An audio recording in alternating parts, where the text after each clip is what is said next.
বীর চট্টলা টিভি। আসসালামু আলাইকুম। বীর চট্টলা টিভি থেকে আমন্ত্রণ জানাচ্ছি। আমি তানিশা সুলতানা আফিফা। বান্দরবান পার্বত্য জেলা পুলিশের আয়োজনে জনাব মোহাম্মদ শহীদুল্লাহ কাউসার পিপিএম বার পুলিশ সুপার বান্দরবান পার্বত্য জেলা মহোদয়ের দিক নির্দেশনায় বান্দরবান পার্বত্য জেলা পুলিশ লাইন্সে মোটর ড্রাইভিং পরীক্ষা অনুষ্ঠিত হয়।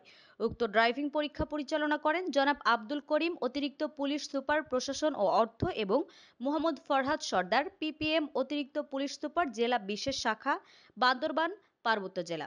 এ সময় আরআই পুলিশ লাইন্স, পুলিশ পরিদর্শক, শহর ও যানবাহন শাখা, অফিসার ইনচার্জ, আরও রিজার্ভ অফিস মোটরযান শাখা সহ বান্দরবান পার্বত্য জেলা পুলিশের বিভিন্ন ইউনিট থেকে আগত পরীক্ষার্থীবৃন্দ উপস্থিত ছিলেন।